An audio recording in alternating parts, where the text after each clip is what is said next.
parlais de vocation à susciter chez les élèves, mais je dirais c'est le point qui me paraît essentiel et qui doit s'exécuter, je dirais, à chaque heure de cours. C'est-à-dire, au fond, rappeler aux élèves pourquoi on est là, pourquoi eux sont là, pourquoi on est là en face d'eux et ce qu'on a à faire ensemble. Donc la vocation, elle se perpétue voilà, à chaque instant dans l'acte pédagogique. On a vraiment besoin de biens communs, donc là notamment de logiciels, mais ce n'est pas que du logiciel, il y a des pratiques, il y a des méthodes pour accompagner les acteurs dans ces processus de consultation. Et donc ça passerait à mes yeux, pour qu'il y ait un bien public qui permette à la société d'évoluer dans le sens qu'on ressent, ça passerait par la mise en œuvre de logiques de logiciels libres pour qu'on ait une ressource qui soit partagée entre tous, que chacun puisse maîtriser et qui par cette mutualisation permette de faire améliorer, qu'on ait donc ce logiciel libre qui soit utilisable par tous. Vous savez, il y a deux sortes d'empathie. L'empathie réflexe, celle qui nous meut immédiatement sans réfléchir, avec les neurones miroirs, et puis l'empathie reconstructive, c'est-à-dire quand on imagine une histoire un peu plus compliquée qui nous fait de la peine et qu'on souhaiterait réparer. C'est la capacité de se mettre à la place de l'autre.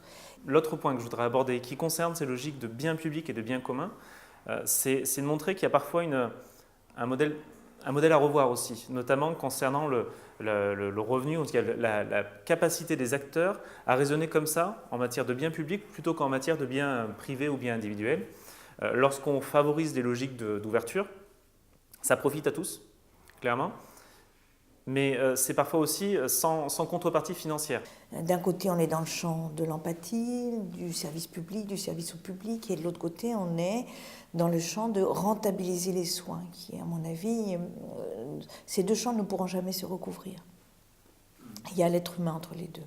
Au-delà, il y a aussi, je pense, une vocation à leur transmettre sur ce que la société attend d'eux. Alors c'est vrai que nos élèves sont des adolescents, et pour les adolescents, tout est dû, a priori. Et en effet, on pourrait dire que l'école leur est due. On est là, voilà, parce que la République doit éduquer et instruire ses enfants.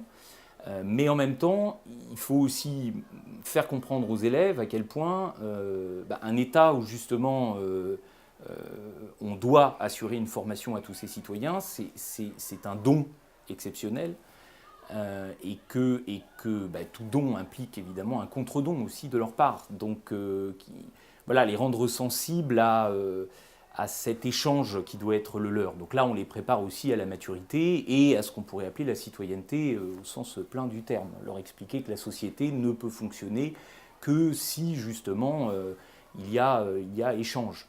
J'ai en tête toutes les réflexions autour du revenu de base, autour du revenu universel, qui étaient des logiques qui permettaient à chacun finalement d'avoir suffisamment de ressources financières pour contribuer à des projets artistiques, pour contribuer à des projets citoyens, et qui là s'appliqueraient parfaitement.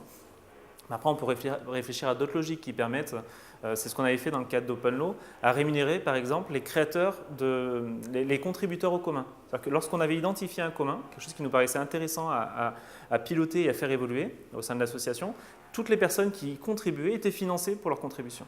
Donc ça, c'est des modèles aussi qu'on peut imaginer, mais il faut vraiment avoir en tête de pérenniser l'écosystème, en tout cas l'équation finale à laquelle on aspire, c'est-à-dire d'avoir un bien public qui soit partagé par tous et qui soit donc commun aussi par des logiques de modèles ouverts. On ne peut pas indéfiniment nous dire le patient est au cœur de nos préoccupations, il l'est pour nous médecins, et puis voir qu'on est en tension permanente, à la fois financière, à la fois sur des injonctions « faites mieux avec moins ». C'est un discours qu'on entend depuis 10 ans et qui ne va pas, qui ne fonctionne pas. Et on voit la grande souffrance dans nos hôpitaux. On ne transmet pas la citoyenneté en faisant des cours de morale. On transmet la citoyenneté à partir je dirais, de la geste citoyenne.